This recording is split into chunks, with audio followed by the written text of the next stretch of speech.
Hi everyone, आज हम administrative law में डिस्कस करेंगे rule of law. Sir, rule of law expound किया था प्रोफेसर डाइसी ने, जो कि एक इंग्लिश ऑथर हैं कॉन्स्टिट्यूशनल लॉ में। उनके हिसाब से rule of law, firstly absence of arbitrary power, जिसका मतलब है एडमिनिस्ट्रेशन किसी भी तरीके का आर्बिट्रेरी पावर पजेस नहीं कर सकती, उनके अलावा जो लॉ ने उनको ऑलरेडी कन्फर किया हुआ है, मतलब उनको लॉ ने ऑलरेडी दिया हुआ है। मीन्स एब्सोल्यूट सुप्रीमेसी, लॉ का एब्सोल्यूट सुप्रीमेसी या प्रीडोमिनेंस। रेगुलर लॉ अपोज करता है किसी भी तरीके के आर्बिट्रेरी पावर के इन्फ्लुएंस को, और वो आर्बिट्रेरीनेस के एग्जिस्टेंस को एक्सक्लूड करता है, चाहे वो गवर्नमेंट की तरफ से ही क्यों ना आए। किसी भी तरीके का पावर जो अदर देन लॉ के किसी भी तरफ से आता है उसको एक्सक्लूड करता है। Secondly, equality of law and equal protection of laws in the eyes of law, जिसका मतलब है कंट्री का हर सिटीजन इक्वल है in the eyes of law.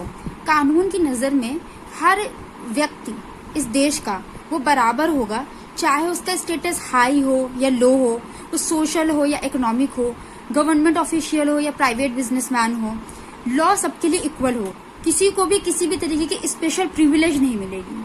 And last expression professor dicey के कहते हैं कंप्लीट लैक ऑफ आर्बिट्रेरीनेस, मतलब लॉ के अलावा किसी भी तरीके का कोई भी कानून या कोई भी तरीके का इंटरफेरेंस, कोई भी तरीके का इन्फ्लुएंस गवर्नमेंट की तरफ के रूलिंग गवर्नमेंट की तरफ से भी अगर आ रहा है तो वो लॉ के ऊपर नहीं होना चाहिए और लॉ के ऊपर नहीं होगा, अकॉर्डिंग टू प्रोफेसर डाइसी।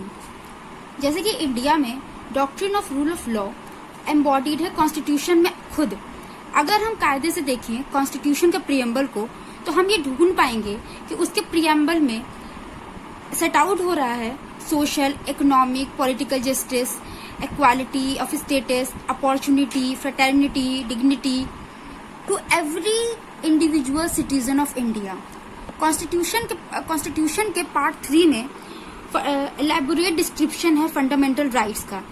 ये राइट्स गारंटीड है हर सिटीजन के इंडिया को, चाहे उसका कोई भी कास्ट हो, चाहे कोई भी उसका जेंडर हो, चाहे स्टेटस हो, सोशल, इकोनॉमिक, पॉलिटिकल।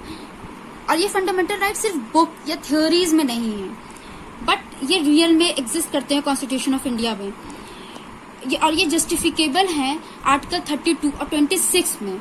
इसको हम कुछ इस तरह से समझ सकते हैं कि मान लीजिए अगर यूपी गवर्नमेंट, जैसे कि उत्तर प्रदेश का स्टेट लेजिस्लेचर एक लॉ इनैक्ट करता है कि विमेन लॉ परस्यू नहीं कर सकती, कोई भी लीगल प्रोफेशन परस्यू नहीं कर सकती, तो ये डायरेक्टली वॉयलेशन है राइट टू इक्वालिटी का, जो फंडामेंटल राइट हमें गारंटी करता है, जिसके लिए डायरेक्ट विमेन हाई कोर्ट या सुप्रीम कोर्ट में अपील कर सकती हैं इसके लिए। और ये लॉ है, इसको क्वैश किया जा सकता है, क्योंकि यहाँ पे सीधे तौर पर राइट टू इक्वालिटी का वायलेशन है, अनकॉन्स्टिट्यूशनल माना जाएगा ये लॉ, क्योंकि ये जेंडर बायस्ड होगा।